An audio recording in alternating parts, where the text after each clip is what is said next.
Hey everyone, I wanted to sit down today and talk about Les Misérables, I'm sure I'm pronouncing that wrong, by Victor Hugo. I just finished this the other day after spending weeks and weeks reading through it. I think this is the biggest book that I've ever read, at over 1,300 pages. It's bigger than War and Peace, bigger than Anna Karenina, bigger than The Brothers Karamazov. I think this is definitely the longest book that I have ever read, but it is also one of the best books that I have ever read, and I truly mean that. This is a masterpiece. This is an astonishing story, a beautiful story, a true story of the world and of humankind. And yeah, it had me with my jaw on the floor many, many times. And so today I just want to share some of my thoughts. This was my first time reading Les Mis, and I've sat with it for a few days since finishing it up and just thought about it. What about this book would I want to share here on YouTube? So yeah, I'm going to give you a few thoughts. You could spend an eternity talking about this book, I'm sure, and I will not do that today. This will be a regular sized video, but I hope that I'm able to share something of value and convince you to go read this book for yourself, because listening to someone talk about a book does not compare to actually reading the work and letting the author speak to you.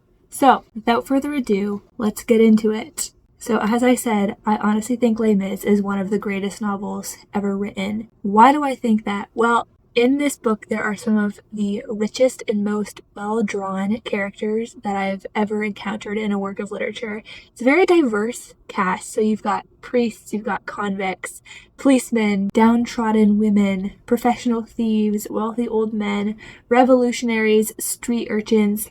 You have a wide cast of characters representing the wideness of humanity. I have to say, Jean Valjean, the convict turned businessman turned father. He is honestly one of my favorite literary characters of all time. He is such a Christ figure in terms of his ability to sacrifice, in terms of his compassion and mercy for humankind, in terms of the strength of his character, even when facing temptation and even when the opportunity to do something that's better for himself arises, he chooses what is better for someone else and what is right before God. He's just fantastic, and I will speak a lot more about Jean Valjean later. Also, this book is very time specific in the sense that it's steeped in history and events contemporary to the author, Victor Hugo. So Hugo was born in 1802, so about 13 years after the French Revolution. He wrote Les Mis in 1862. That's after the Age of Revolution, as we call it, is past. The Age of Revolution, roughly from 1789 to 1848 or thereabouts. So he's looking back on events that happened in his generation and his parents' generation, the French Revolution to the rise of Napoleon, the Battle of Waterloo, the Restoration. All of these really significant events in French history happened in his lifetime, over the course of his lifetime, and just before he was born. So yeah, that is, in a sense, the subject matter of this book. And yet, despite how French it is, it's also a very universal story, and I think it speaks for people from all eras and all places. It's brilliantly woven together. As I said, there are so many characters. As I said, the setting and the historical events are complex, but Hugo connects everything together beautifully. There's no loose ends, and I am just in awe of how Jean Valjean's story starts and how it ends, and how every person who is a part of his story has some purpose. Nothing's random in this book, and typically nothing's random in great literature. Every character has a purpose, and I just think Victor Hugo connects and completes this story so well. Les Mis has very rich romantic prose. It's concerned with all the great themes of life. It has immense spiritual depth. Every soul is on display to sympathize with, to love, or to hate, to stand in awe of, or to detest. Interestingly, somehow Hugo writes like a historian, a philosopher, and a poet all at the same time. He's writing history, he's doing philosophy, he's writing poetry, all in one ginormous novel. It's so clear that he is just a man who loves Paris, who loves France and all that it stands for. He's massively concerned with the history and identity of his country. As I was alluding to earlier, this book is very full of political history and commentary and philosophy, again, stretching from the Revolution of '89 to the June Rebellion of '32, the rebellion in which these barricades were put up in Paris, where the story sort of reaches its climax in Les Mis. So he really captures the spirit of not just France, but Europe's Age of Revolution. And he represents this spirit through his characters and the things that happen to them and the events that they live through. They capture the Age of Revolution's ideals, its realities, its challenges, and its shortcomings. The heart of man is at the center of it all. It's not just about political systems. It's not just about political philosophy. It's about what it means to be a person living in this world. This novel encapsulates the human longing for a better world, for justice, for freedom, for peace, for happiness, for love, for purpose, for truth, for hope, for more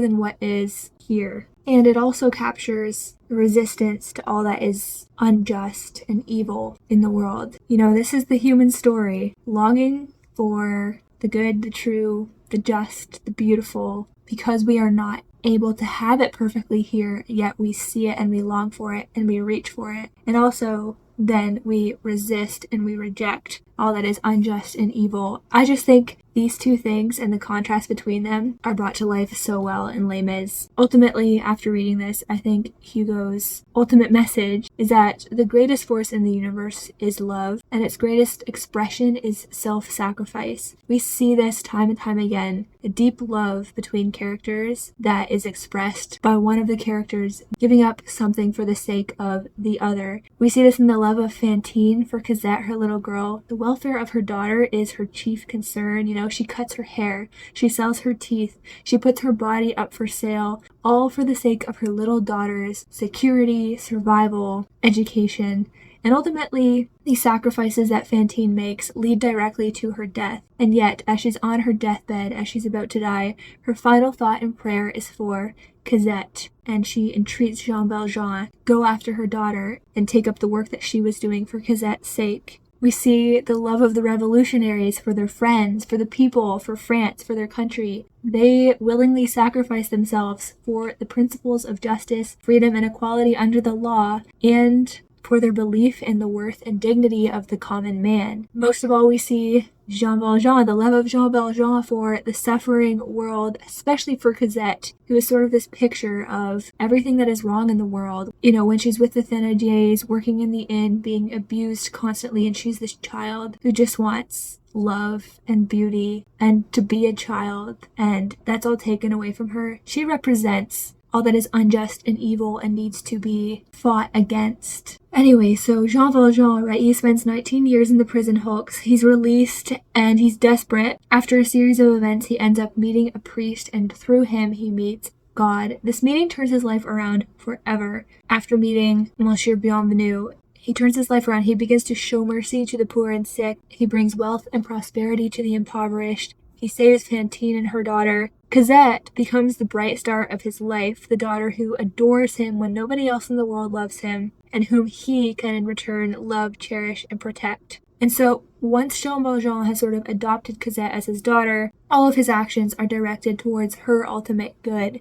With little thought for himself, he makes sure she has the nicest dresses, a beautiful doll, all these little luxuries that bring her joy and add beauty to her life, and yet he wears threadbare clothes. He survives off as little as he can, essentially. In the end, he makes the ultimate sacrifice, which every bone in his body cries out against. In his heart of hearts, he doesn't want to do this thing because it means losing what is most precious to him in the world. But he does it for her sake. He gives his daughter to a man that she will love more than even him, her dear father. And the result of this, at least in his mind, is once I do this, I will be on my own again. I won't have this great love anymore, this love that I had for Cosette and she for me that made my life worth living. And yet, he sees that Cosette is in love with Marius and that her happiness depends on Marius being alive, so he saves Marius's life at the risk of his own life and Marius being able to marry her. And Jean Valjean makes that happen,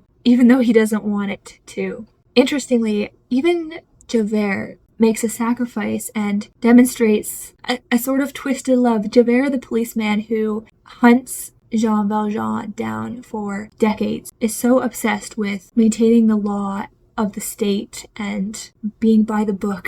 And so he has this strange, twisted sort of love for the state, for the law, and for his duty. In the end, and sorry if I'm giving spoilers, he sacrifices himself, his life, because he failed to do his duty to the law when he let Jean Valjean go. After Jean Valjean let him go and saved his life, he has this sense that his duty before God is to let Jean Valjean go. Everyone reading this passage is shocked. Javert letting the man who he spent decades hunting down go? But he does because of some force, some reason that he can't even grapple with. And in the end, he does his duty before God, and yet he's so ashamed and upset with himself for failing to do his duty to the law that he kills himself. It's just a twisted sort of picture of what love and self-sacrifice can be like. It's a really great contrast to compare the characters of Jean Valjean and Javert, and yet there are these similarities. The question that I was really left with after reading this book was, what is Victor Hugo saying about redemption? Because, again, I think this is ultimately a story of redemption, particularly Jean Valjean's redemption, but also France's and Fantine's and Cosette's and Marius's and Eponine's and Gavroche's. I could get into each of these characters and how their redemption is a big part of their story and the ultimate story of Les Mis, but I think I want to focus on Jean Valjean's story because it is sort of the biggest and most central to Les Mis, but also it's just really special to my heart because, as I've said, I love Jean Valjean. There is a moment when Jean Valjean is literally stopped in his tracks and shown mercy, right? So he's come to this priest's house, he's eaten the priest's food, drank his water, slept in his bed. The priest has shown every kindness to Jean Valjean, even though he sees that he's a man on the run. What does Jean Valjean do? He's afraid, so he takes off in the night, having stolen a bunch of things from this priest's house. After the priest showed him all this kindness, he runs away with these stolen items. He gets caught. The men bring him back to the priest's house, and Jean Valjean is put before the priest with, these items that he's stolen, including these silver candlesticks. And the men are like, "We caught him! What should we do with him?" kind of thing. And the priest goes, "Oh, no, I gave this man these things. He didn't steal them. These were gifts. They're his." And the guys who brought Jean Valjean in are kind of like, "What?" But the priest sticks to his story, and so they leave Jean Valjean be. And that is the moment when Jean Valjean is shown unexpected and undeserved mercy. It is unexpected, it is unasked for, but it changes everything. This is the moment when something clicks for him, and the great change and transformation of his soul is about to begin. And so Jean Valjean has this genuine moment of conversion. We see him repenting, seeing himself face to face as a wretch. And I want to read you that paragraph because I think it so profoundly captures what it means to realize that you've done wrong, that you're wicked, that you've fallen short. Victor Hugo says, "The moment when he cried out, 'I'm a wretch,' he had just seen himself for what he was, and already he was so divorced from himself that he felt that he was no more than a ghost. And standing there before him, in flesh and blood, with that shirt on his back, with his staff in his hand, with the knapsack he was carrying packed with stolen objects, with his face grim and determined and his mind filled with heinous plans, was the ghastly convicted felon, Jean Valjean.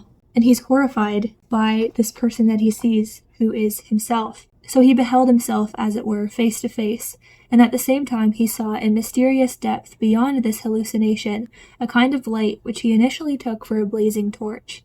Looking more closely at this light that appeared to his conscience, he realized it had a human form and that this torch was the bishop. His conscience considered in turn each of the two men placed before it, the bishop and Jean Valjean. It took no less a person than the former to be the undoing of the latter. By one of those singular effects peculiar to transports of this kind, as his trance-like delirium continued, in his eyes the bishop grew in stature and brilliance, while Jean Valjean shrank and faded. There came a point when he was no more than a shadow. All of a sudden he vanished. The bishop alone remained. He filled this wretched man's entire soul with a magnificent radiance. And of course, the bishop is a representative of Christ, of God whom he's serving, and Jean Valjean sees that it's better to be the bishop than to be him. He's going to spend the rest of his life imitating the bishop, who himself is imitating Jesus Christ. This conversion story, this moment of conversion, is so powerful. He sees himself face to face. He's made small. He realizes what he should be by looking at the example of the bishop. He kneels, he prays in repentance, and all of a sudden, there's this light. Something is different and something is changing for him. Bienvenu had said to him, a few pages before this, "You promised to become an honest man. I am buying your soul. I'm redeeming it from the spirit of iniquity and giving it to the good Lord." Now, I don't believe that a man can redeem another man's soul, unless we're talking about Jesus, of course. Jesus is ultimately the one who redeems Jean Valjean's soul, and I'll show you why I know that's the case later. But Bishop Bienvenu is acting on his behalf. He's the tool that God is using to instigate this transformation in Jean Valjean's life. And after this, his soul is changed. He can do no else than follow the Lord. And so the next time we see him, Jean Valjean is Père Madeleine, transforming the town of Montreal-sur-Mer. And then he's living this life of self-sacrifice and imitation of the bishop and ultimately Jesus. We see this time and time again. Against his own fears, he confronts the court with the truth that he's Jean Valjean, not this criminal that they falsely convicted, thinking that he's Jean Valjean. He doesn't want to.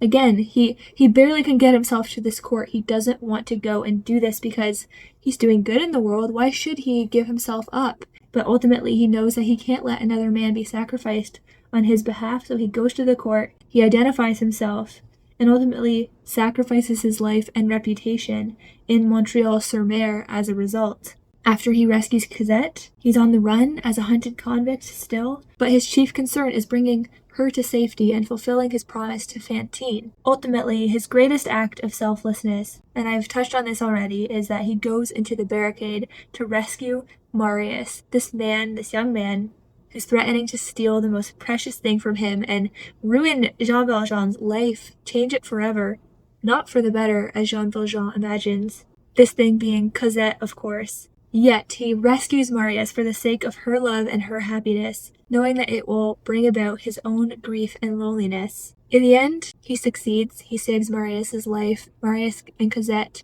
are married. They enjoy this wedded bliss. And there's Jean Valjean dying of a broken heart. But he chose this. He chose to do this and to put himself into this position out of love for Cosette. The humility of his heroism is just so Christ-like. I can't help but see glimpses of Jesus in Jean Valjean time and time again.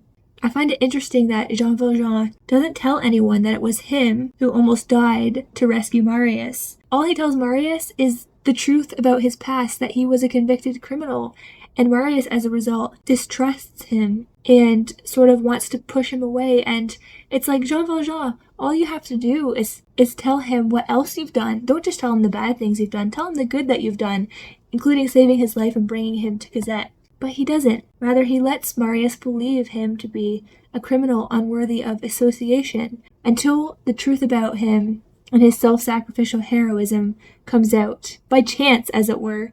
And then his redemption is complete, in a sense. Not before God, because he's long changed Jean Valjean's soul and worked in it for good and redeemed him. But finally, before Cosette and Marius, Jean Valjean is redeemed. They see him for who he is, their loving father, their benefactor, who gave his life for them. And honestly, this is Jesus Christ. He gave his life freely, subjecting himself to suffering, scorn, and even death, so that we might have life and taste joy and peace and bliss and comfort and hope and love and all these things that Cosette and Marius get to enjoy as a result of Jean Valjean's sacrifice. We are Cosette and Marius, who are blessed with the greatest things that existence could offer us, love, joy, and peace forever because of one man's sacrifice. Cosette and Marius' recognition of what Jean Valjean has done for them changes everything.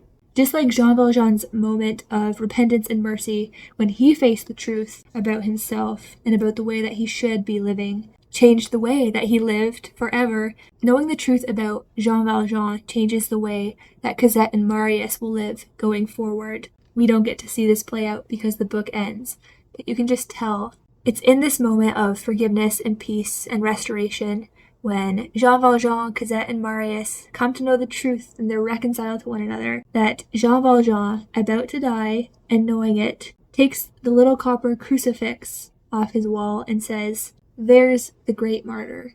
In other words, this is the one who he's been following. This is the one who he's been imitating. This is the one who deserves the praise and the glory. This is the ultimate sacrifice that makes all that is good in our world possible. It all comes down to this man on the crucifix. It all comes down to his self-sacrificial heart. And the way to true happiness in life is to be like him, to follow him, and to do the things that he did in our own lives for the sake of others. I want to read from these last pages as Jean Valjean lies dying. Jean Valjean was failing with every passing moment. He was sinking, he was drawing nearer to the dark horizon. His breathing had become irregular, interspersed with a little rasping. He had difficulty in moving his forearm. His feet had lost all movement, and as his limbs grew ever weaker and his body succumbed, all the majesty of his soul rose to the surface and showed on his brow. The light of the unknown world was already visible in his eyes. Here was a corpse that conveyed a sense of having wings. When he finally dies with his white face looking up towards heaven, Victor Hugo writes, "It was a starless night and extremely dark. No doubt, in the shadows, some immense angel stood with wings outspread, awaiting his soul." And I just think Jean Valjean got the reward that he deserved. He got the gift of life everlasting, joy, happiness, and peace everlasting, not because of his own efforts and his own choice to be a good man, to follow Jesus, to be like Jesus, but because he was shown mercy and given this opportunity, brought to repentance, and his soul was worked in and strengthened time and time again by God. I just have no words for how beautiful both the beginning and the end of this story are. We start with Jean Valjean in the depths of despair, and we see him raised to the heights of glory. The final questions that I'm left with are, what good does a revolution in France do if it doesn't take care of the soul? What good does freedom and peace in this world do if it doesn't prepare us for the next? Because ultimately we can try to make a heaven on earth, but we're only here for a little while. We're not going to get to enjoy it for that long. So wouldn't it be of more value to shoot for the real heaven that's beyond this earth in the next life and find the path that will lead us there, the path that is Jesus and the road that he walked? Because he has the keys to this world and all you have to do is knock. That is all I have to say about Les Mis. I think the truths in here speak to us all, and Victor Hugo is speaking to us all. So yeah, that is the end of this video. Please let me know your thoughts on Les Mis, any insights you can share on the history represented here and just on the beautiful story that Victor Hugo has written. Please give this video a like, please comment down below. Please check out the description box to see ways that you can support my channel so that I can keep making videos like this. Subscribe for more content like this, and I will see you again very soon.